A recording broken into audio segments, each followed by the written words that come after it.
Un saludo cordial, soy el doctor Omar Abreu Valdivia y como de costumbre les doy la bienvenida a un nuevo encuentro con el conocimiento, esta vez para dialogar acerca de los antecedentes de la investigación científica, que es uno de los apartados más exigentes y complejos que tiene este dinámico proceso.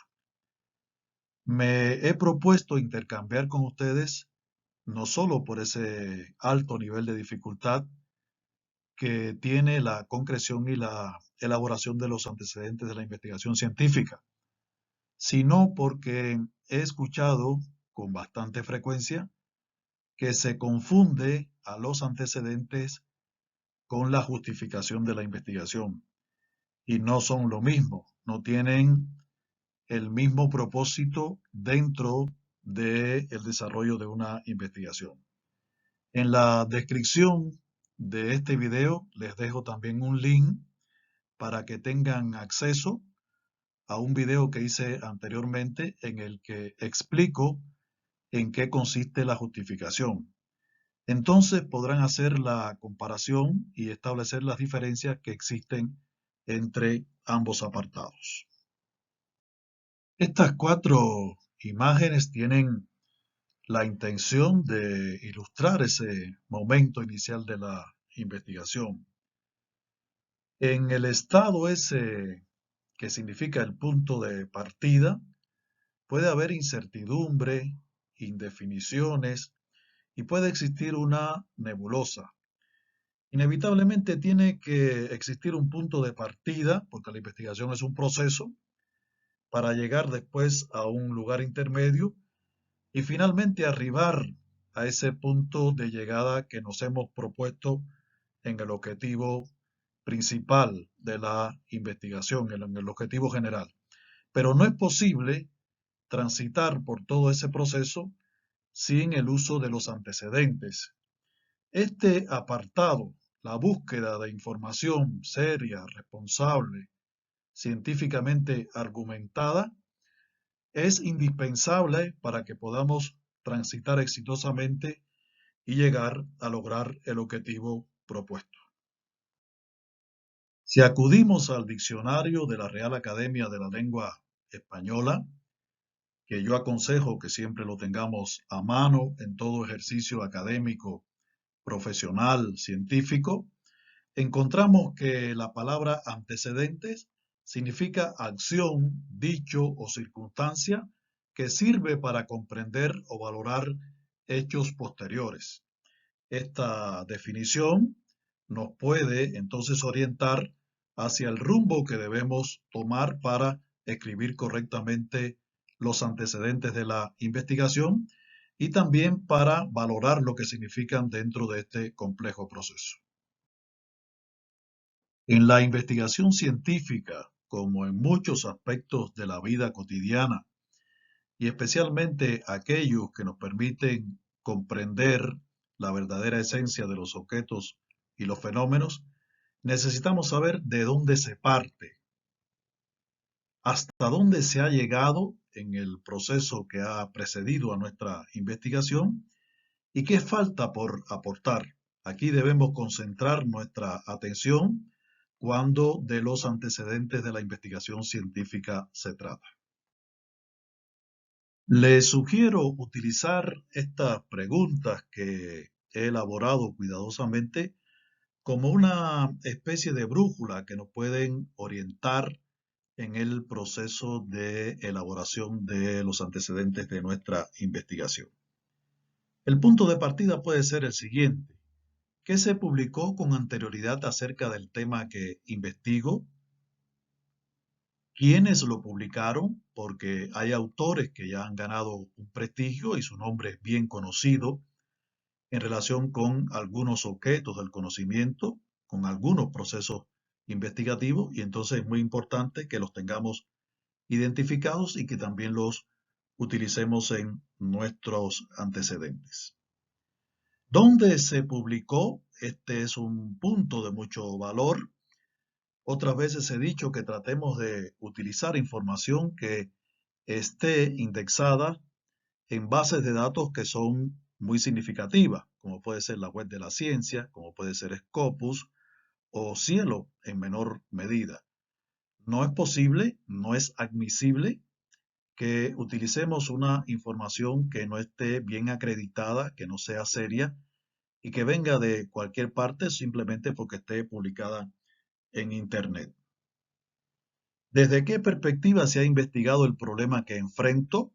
Un mismo objeto de investigación puede ser estudiado desde diferentes aristas. Esto también lo debo tener presente.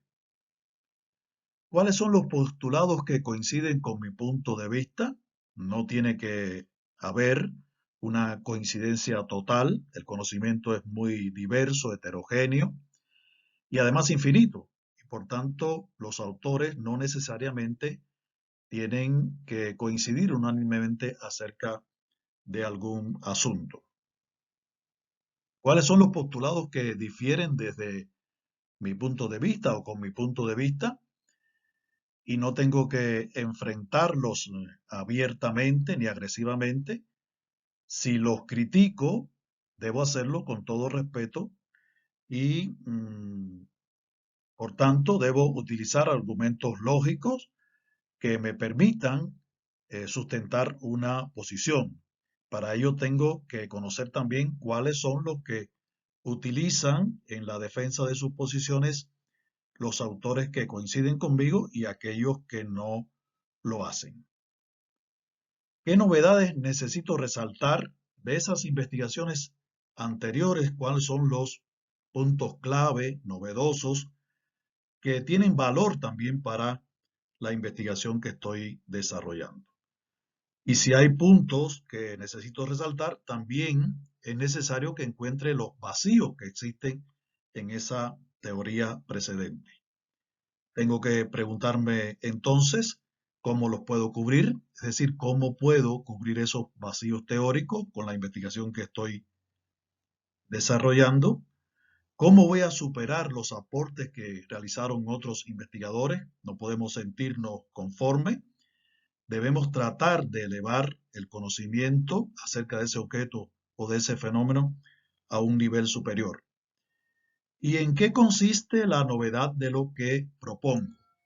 Toda investigación debe procurar solucionar un problema que afecta a la sociedad. No podemos sentirnos tranquilos con conocer exclusivamente las causas o la manifestación de ese problema, sino que debemos llegar hasta proponer una alternativa de solución que mejore el funcionamiento de la sociedad en sentido general. ¿Qué son los antecedentes? Ya de manera más concreta. Se refieren a trabajos de investigación relacionados con el tema que se desarrollaron antes y que sirven de punto de partida, de referencia y de guía en el proceso que estamos desarrollando. Permiten hacer comparaciones y tener idea sobre cómo se trató el problema hasta ese momento. Estos son dos elementos clave para comprender la esencia de los antecedentes de la investigación. Nos sirven de referencia, de guía, de punto de partida e inevitablemente permiten que se realicen comparaciones entre aquello que tenemos a disposición de nosotros para utilizarlo en la investigación y lo que vamos a proponer como resultado de la misma. Hernández Sampier y un colectivo de autores nos dice que en el proceso de búsqueda de información para elaborar los antecedentes podemos encontrar lo siguiente, en orden descendente. Temas ya investigados, estructurados y formalizados, sobre los cuales es posible encontrar documentos escritos y otros materiales que reportan los resultados de investigaciones anteriores. Temas ya investigados, pero menos estructurados y formalizados, que aportan algunos documentos escritos y otros materiales que reportan esta investigación. El conocimiento, en este caso, puede estar disperso o no ser accesible. Temas poco investigados y no estructurados, los cuales requieren un esfuerzo para encontrar lo que escasamente se ha publicado. Y temas no investigados. Estas son las 4 situaciones concretas que, según este colectivo de autores que encabeza Hernández Sampier, podemos encontrar cuando estamos realizando la búsqueda para la elaboración de los antecedentes. Sin embargo, es justo destacar que siempre vamos a encontrar alguna información, aun cuando se trate de temas no investigados. Puede ser que concreta y específicamente acerca de ese tema no encontremos la información que buscamos. En ese caso tendremos que partir de lo general a lo particular. Siempre habrá alguna referencia disponible, aunque sea muy general. Si es esa la que existe, debemos utilizarlo. Pero no podemos plantear, sería una irresponsabilidad y una falta de madurez, decir que estamos investigando acerca de un tema del cual no hay ninguna información. Esto no ocurre. Por muy escasa que sea, debemos encontrarla y utilizarla. Lo más probable, como ya dije, es que tengamos que partir en esos casos de lo general a lo particular, pero debemos hacerlo entonces de esa manera. Puntualicemos algunas ideas que pueden ser útiles para continuar los argumentos que estamos utilizando en función de los antecedentes de la investigación científica. Ofrecen un contexto informativo que ayuda al lector a comprender lo investigado. Deben incluir estudios significativos y relevantes. Hace muy poco tiempo me referí a la importancia de tener en cuenta los autores y las bases de datos que pueden incluir la información que vamos a utilizar en este proceso. Establecen comparaciones y refutan o apoyan estudios anteriores y conectan dialécticamente todos los apartados de la investigación. He leído algunos autores que dicen que los antecedentes se relacionan directamente con la introducción. Sin embargo, yo creo que se relacionan con todos los apartados del informe de investigación. Los antecedentes no lo son únicamente de la introducción, sino que lo son de todo lo que se incluye en el informe de investigación. Por tanto, deben conectar dialécticamente todos los apartados de este documento y especialmente no solo del documento, sino del proceso en su sentido más abarcador y holístico. Los antecedentes de la investigación nos pueden ayudar a tomar decisiones importantes, como puede ser no investigar acerca de un tema agotado si no tenemos algo convincente que aportar, a estructurar correctamente la idea de la investigación y a seleccionar la perspectiva desde la cual se asumirá la investigación que vamos a realizar. Es importante que digamos que la búsqueda de la información que puede contribuir a la elaboración de los antecedentes no comienza cuando el tema está aprobado por las autoridades competentes, sino que debemos realizar un proceso previo que nos permita tener la información suficiente para aumentar el nivel de conocimiento que tenemos acerca de ese tema que estamos proponiendo.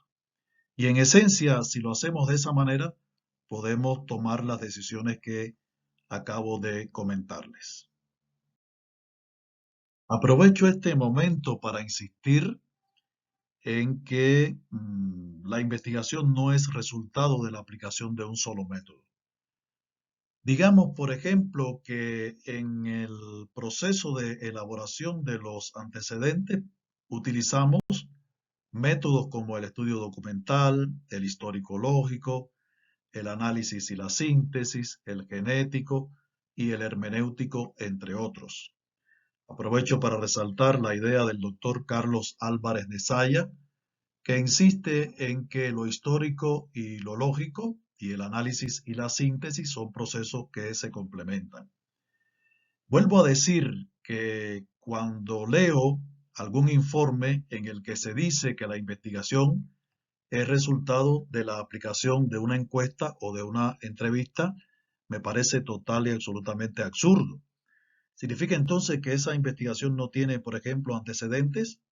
Ninguna investigación científica puede ser el resultado de la aplicación de un solo método. Siempre la investigación científica necesita de la puesta en práctica de un sistema de métodos. Voy a compartirles algunos ejemplos relacionados con un artículo que nos publicaron hace algunas horas a unos compañeros y a mí en una importante revista indexada a Scopus Quartil 2. El artículo tiene que ver con la pedagogía, con su sistema teórico, sus leyes, sus principios y sus categorías. Y se relaciona también con la disputa acerca de si es una ciencia o no lo es. Y en este caso comenzamos a resaltar, como se nota en el párrafo, no lo voy a leer, prefiero que ustedes lo hagan cuando estén en contacto con el video, pero aquí comienza ya el proceso de comparación. Lo que decimos nosotros, por ejemplo, este es un artículo que estoy citando, donde aparezco yo como el primer autor, y lo que van diciendo ya otros autores. Nótese que aquí, en este párrafo, aparecen ya pues unos 5 autores citados en apenas un párrafo de ese contenido. Y aparece entonces la disputa, la polémica desde el punto de vista profesional, pero sobre la base del respeto y la comprensión de la diversidad de criterios y de posiciones al respecto. Me parece oportuno leer el siguiente ejemplo. Este sí quiero compartirlo con ustedes en su totalidad, porque es altamente contrastante. Recuerden que en el artículo estamos discutiendo si la pedagogía es ciencia o no lo es. En tal sentido, utilizamos esta información como referencia. Su manifiesta que los académicos de la pedagogía han discutido su cientificidad durante años y que se han formado dos escuelas, una que sostiene que es ciencia y otra que argumenta que no lo es, cada una con sus razones. Considera que la investigación de la pedagogía no se puede hacer sin los estudios sociales. Por lo tanto, no es una ciencia, o en el mejor de los casos, es una ciencia inmadura. O sea, este autor afirma que la pedagogía no es una ciencia y estos son los argumentos que utiliza. Veamos lo que dice el segundo autor. La posición de Moreno es más radical. Afirma que no es una ciencia, sino un lenguaje sin significado, un discurso vacío, carente de contenido, y una jerga resistente a usar el método científico. Con multiplicación de palabras, da nuevos nombres a cosas que ya tenían uno y multiplica tonterías que chocan contra el buen sentido de cualquier profesor. Vean aquí el contraste. Ambos autores coinciden en que la pedagogía no es una ciencia. Sin embargo, el lenguaje que utilizan es muy diferente. En un caso lo hace con el mayor rigor profesional posible y en el segundo pues utiliza palabras que son demasiado hirientes, pudiera decirse, o que son demasiado estrictas para negar que la pedagogía es una ciencia. En este párrafo tratamos de explicar que tomar una decisión al respecto no es tan sencillo, que es un punto polémico, que necesita del análisis, de la reflexión profunda alrededor de los postulados que pueden demostrar que es una ciencia o no. Y utilizamos citas de dos autores que se pronuncian al respecto y que lo hacen también con mucho cuidado y que aplican los conocimientos que tienen al respecto con una profundidad que hace meritoria su inclusión en este apartado. Y por último aparece ya nuestra toma de posición en relación con el tema que se analiza. Decimos que lo cierto es que la pedagogía es una ciencia, o sea, ya estamos afirmando como autores que sí, es una ciencia, esa es nuestra posición, que posee un objeto de estudio, un sistema de categorías, leyes y principios que se perfecciona en medio de una variedad de terminología dispersa, contradictoria e imprecisa. Acerca de su objeto de estudio existen criterios que evidencian la falta de unidad y de integración teórica en torno al asunto. Una situación parecida ocurre con el resto de los componentes del tema que se desarrolla. Las categorías y los principios son menos tratados. Las leyes son abordadas con más insistencia, aunque con menos profundidad, y aparecen más ligadas a la didáctica que a la pedagogía. Una especie de sugerencia equivocada de que ambas son lo mismo y no lo son. Cada una tiene su propia esencia, objeto de estudio, función y sistema teórico en pleno desarrollo. Estos son parte, o es una parte de los argumentos que utilizamos para insistir en que la pedagogía es una ciencia. Más adelante entonces proponemos ya en qué consiste la pedagogía, cuáles son sus categorías, cuál es su ley, decimos que existe una sola ley, y cuáles son los principios que determinan el funcionamiento de esa ley. Hasta aquí los aspectos que he querido compartirles en relación con los antecedentes de la investigación y la importancia que tienen dentro de este proceso. Les dejo también el link del artículo por si quisieran consultarlos en la descripción del video. Les agradezco muchísimo la atención que me han prestado. Me despido con un abrazo fraternal y con la convicción de que en algún momento volveremos a encontrarnos.